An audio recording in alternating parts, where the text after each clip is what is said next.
Je priais pour une âme mourante, avec un peu d'appréhension et d'angoisse, lorsque mon cher Jésus vint et me dit « Ma fille, pourquoi cette crainte? Ne sais-tu pas que toutes les paroles, les pensées, les souffrances et les représentations de ma passion et de mes douleurs forment autant de réseaux entre moi et l'âme? Ne comprends-tu pas qu'une âme, qui m'a gardé à l'avant-plan de ses pensées, s'est également parée de nombreux joyaux étincelants? Cette personne, pour qui tu t'inquiètes, était une fidèle servante, qui méditait souvent sur les heures de ma passion, et, par conséquent, je la recevrai comme fille de ma passion, parce qu'elle est revêtue de mon sang et ornée de mes plaies.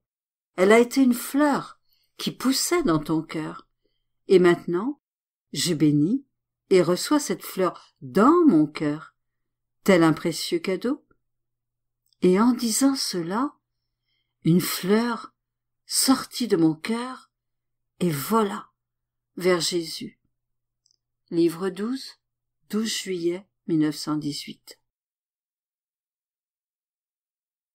Je méditais sur la passion de mon bien-aimé Jésus lorsqu'il me visita et dit « Ma fille, chaque fois qu'une âme pense à ma passion, ou se souvient de ce que j'ai souffert, ou sympathise avec moi, elle renouvelle en sa faveur l'application de mes souffrances.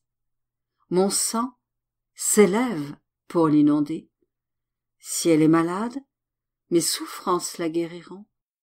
Si sa santé est bonne, mes blessures l'embelliront. Et si elle est pauvre, mes mérites la rendront riche.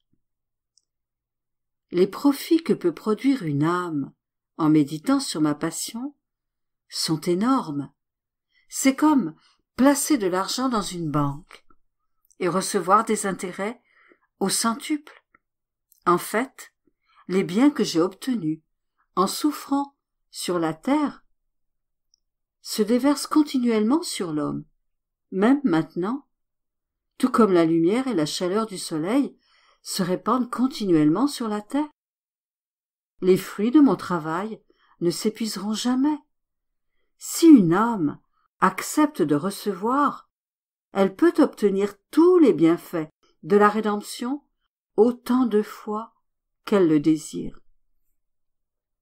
Ainsi, l'âme qui se rappelle ma passion 20 fois, 100 fois ou 1000 fois par jour recevra toujours un retour au centuple basé sur ses investissements spirituels.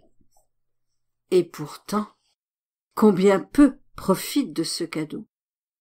Tous les biens de ma passion sont accessibles à tous, et je vois encore bien des âmes faibles, aveugles, sourdes, muettes et infirmes, cadavres, vivants et dégoûtants. Et pourquoi cela? Parce que ma passion a été complètement oubliée. Je veux que tous connaissent mes souffrances, mes plaies et mon sang, qui ont le pouvoir d'enlever toutes les faiblesses. Ils sont une lumière pour l'aveugle, une parole pour le muet, des pieds pour le boiteux, et la vie pour les morts. On peut trouver dans ma vie et ma passion tous les remèdes dont l'humanité a besoin. Pourtant, les créatures méprisent ma médecine et mes remèdes. C'est pourquoi, en dépit de ma rédemption, l'humanité est en train de périr, comme si elle était affectée d'une incurable consomption. Mais ce qui me peine le plus, c'est de voir que même le clergé s'épuise à découvrir de nouvelles doctrines, de nouveaux principes et de nouvelles histoires. Cependant, ils ignorent totalement ma passion. En fait, ma passion est bien souvent bannie des églises, et même dans les sermons, on n'en parle pas. C'est assurément pourquoi leur prédication n'a pas de puissance, et pourquoi le peuple est de plus en plus affamé.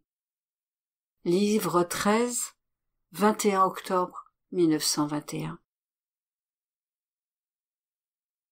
Je méditais sur les heures de la Passion lorsque mon bien-aimé Jésus me dit : « Ma fille, au cours de ma vie mortelle, des milliers et des milliers d'anges escortaient mon humanité, en rassemblant tout ce que je faisais, mes pas, mes œuvres, mes paroles, mes soupirs, mes souffrances, les gouttes de mon sang, et ils les apportaient au Père, dans le ciel.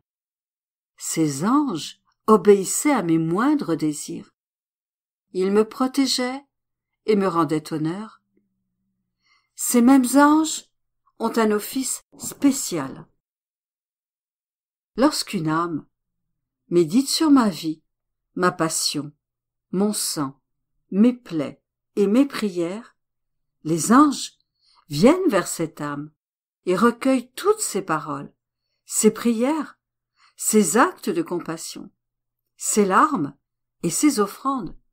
Puis, en les unissant aux miens, ils apportent les dons devant ma majesté, renouvelant la gloire et la joie de ma vie. Le délice de ces anges est si grand qu'ils écoutent avec une grande révérence ce que chaque âme dit durant le temps de méditation, et ils prient également avec chacune d'elles. Aussi, avec quelle attention et quel respect une âme ne doit-elle pas méditer sur ces heures, en pensant que les anges sont suspendus à ses lèvres pour répéter après elle tout ce que prie cette âme. Puis il ajouta : après les nombreux fruits amers que produisent les créatures, ces heures sont comme de petites boissons que les âmes fidèles m'apportent. Cependant, si on les compare avec la grande amertume provoquée par le monde, la douceur de ces boissons est en vérité très faible. Par conséquent, répands ces écrits. Livre 11, 13 octobre 1916. J'étais encore affligée par la privation de mon bien-aimé lorsque Jésus m'apparut. Cependant, j'avais à peine poussé un soupir de soulagement que je devins plutôt inconsolable, en le voyant plus brisé de chagrin que je ne l'étais. En fait, les créatures le rendaient très triste, parce qu'avec leurs péchés, elles s'attiraient de plus en plus de fléaux. Cependant, en les châtiant, il détournait son regard, essayant d'éviter de voir ce spectacle, pleurant sur la destinée de l'homme et cachant profondément sa tristesse dans son cœur. La vie semble insupportable en ces tristes temps. Pourtant, ce n'est que le commencement. Puis, comme je m'inquiétais sur mon triste sort d'avoir à être très souvent sans lui, mon gentil Jésus vint, et entourant de ses bras mon épaule, il me rassura. Ma fille, n'augmente pas mes souffrances en te faisant maintenant du souci. Elles sont déjà trop nombreuses. Ce n'est pas ce que je veux de toi. Au contraire, je veux que tu deviennes entièrement moi-même, y compris avec mes souffrances et mes prières, de telle sorte que je puisse trouver en toi un autre moi. Il est maintenant temps que ma justice divine soit satisfaite.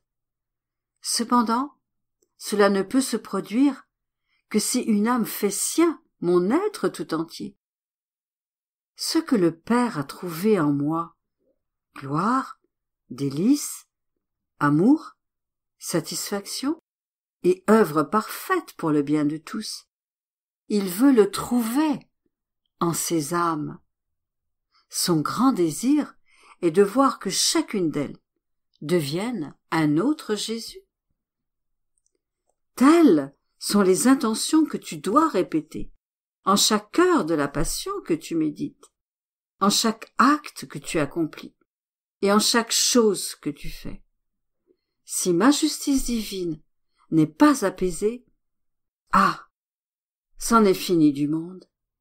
Les fléaux seront déversés en torrent. Ah, ma fille, ah, ma fille. Et en disant ces mots, il disparut. Livre 11, 9 décembre 1916.